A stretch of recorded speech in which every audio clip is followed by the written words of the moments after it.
महिला voter bank की होगी। दरअसल तेजस्वी यादव ने चुनावी वादों का मास्टर स्ट्रोक खेल दिया है। मुख्यमंत्री महिला रोजगार योजना को टक्कर देने के लिए तेजस्वी ने महागठबंधन की सरकार बनने पर जीविका दीदियों को स्थायी करने का चुनावी वादा कर दिया है।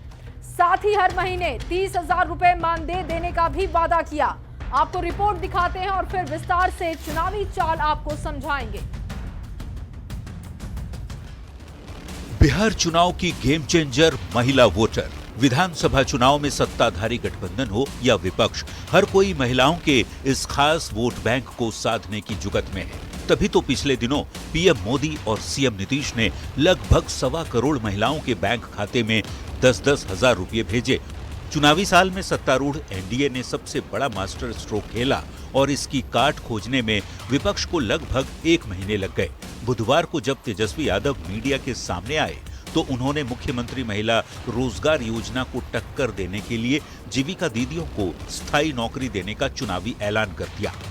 आज हम कह रहे हैं कि जितनी जीविका दीदी, जितनी सीएम दीदियां हैं, उनको स्थायी किया जाएगा और 30,000 रुपए प्रतिमाह हमारी सरकार बनने पर उन जीविका सीएम दीदियों को दिया जाएगा।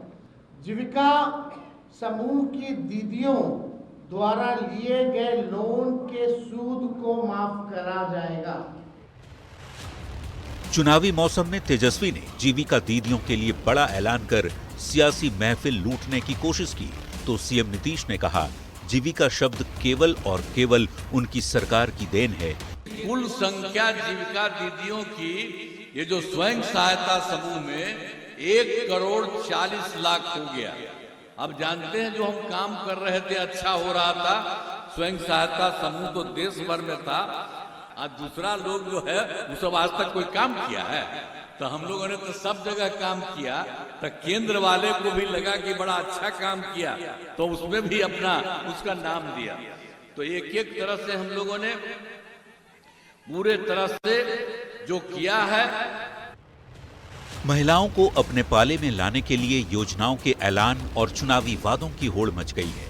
महिला वोटरों को लुभाने के लिए तू डाल डाल मैं पात पात वाली सियासत हो रही है। ऐसे में देखना होगा गेम चेंजर वोट बैंक के लिए तेजस्वी का ये मास्टर स्ट्रोक कितना कारगर साबित होता है। पटना संवाददाता रवि एस नारायण, गोपालगंज से गोविंद कुमार के साथ ब्यूरो रिपोर्ट, न्यूज़ 18। और चलिए रिपोर्ट देखने के बाद अब आपके सामने चुनावी चाल रखते हैं। किस तरीके की चुनावी चाल इस वादे के पीछे है वो अब आपको समझाते हैं। नीतीश कुमार ने चुनाव से पहले जीविका दीदियों का मानदेय बढ़ाकर 2 गुना कर दिया तो चुनाव प्रचार की रफ्तार पकड़ते ही तेजस्वी यादव ने वादा किया कि उनकी सरकार बनी तो जीविका दीदियों को स्थायी कर देंगे। और यही नहीं, सीएम नीतीश ने 1.21 करोड़ महिलाओं को रोजगार के लिए 10-10 हजार रुपए दिए। साथ ही ये भी कहा कि समीक्षा के बाद आगे रोजगार के लिए 2 लाख का ब्याज मुक्त लोन भी दिया जाएगा। तो तेजस्वी ने सरकार बनने पर जीविका दीदियों को स्थायी करने के साथ ही हर महीने 30,000 रुपए देने का वादा कर दिया। अब इसके पीछे की पूरी रणनीति को आपके सामने रखते हैं। देखिए, बिहार चुनाव में महिलाओं पर इतना फोकस क्यों है? अब सवाल के जवाब में आखिर बिहार चुनाव में महिलाओं पर इतना फोकस क्यों है, तो इसको जानने के लिए आंकड़े देखना बहुत जरूरी है। महिलाओं की आबादी कितनी है बिहार में? ये देखिए 6.11 करोड़ है और महिला वोटर की संख्या 3.5 करोड़ और जीविका दीदियों की संख्या की अगर हम बात करें तो 1,40,00,000 इनकी संख्या है। और यही वजह है कि हर कोई महिलाओं पर फोकस कर रहा है। इन आंकड़ों के बाद अब आपको बताते हैं कि महिलाओं का पैटर्न क्या रहा है वोटिंग करने का बिहार में। तो पिछले चुनाव में महिलाओं की वोटिंग का पैटर्न समझे तो आंकड़े जो सच्चाई है वो भी अब आपके सामने रखते हैं। देखिए, जो आंकड़े कहते हैं वो ये बताते हैं कि चुनावों में महिलाओं की वोटिंग पैटर्न 2010 के चुनाव में औसत मतदान 53% रहा, पुरुषों ने 51.12% और महिलाओं ने 54.48% वोट किया। मतलब पुरुषों के मुकाबले महिलाओं ने ज्यादा कंट्रीब्यूट किया, ज्यादा वोटिंग की और नतीजा ये हुआ कि नीतीश कुमार की भारी जीत हुई और इसी वजह से कोर वोट बैंक भी नीतीश कुमार का कहा जाता है। 2015 की बात करें तो 2015 में औसत मतदान 56.7% रहा। पुरुषों की वोटिंग परसेंटेज की बात करें तो 53.3%। जबकि महिलाओं की वोटिंग का प्रतिशत बढ़कर 60.5% हो गया। नतीजा ये हुआ कि नीतीश लालू के महागठबंधन को भारी जीत मिली। 2019 की भी बात करते हैं और 2019 में लोकसभा चुनाव में औसत मतदान का प्रतिशत 57.3% रहा। पुरुषों की वोटिंग परसेंटेज की बात करें तो 54.9 रहा और महिलाओं ने 59.6% वोटिंग की।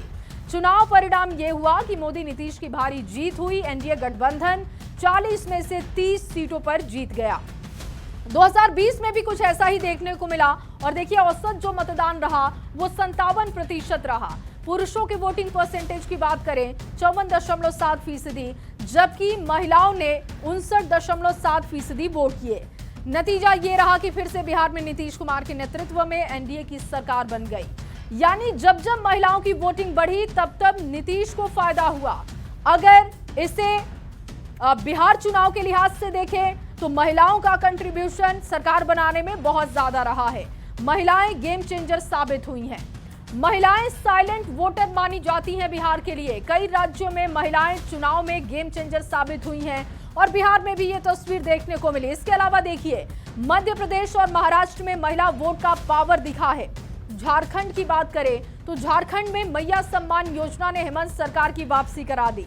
2010 से महिलाएं नीतीश कुमार का साथ देती रही हैं। नीतीश कुमार की सरकार बनाने में इनकी अहम भूमिका रही है। तेजस्वी यादव भी महिला वोट बैंक को अपने पाले में करना चाहते हैं और यही वजह है कि वो बार बार महिलाओं पर फोकस कर रहे हैं और एक बड़ा चुनावी वादा कर दिया है।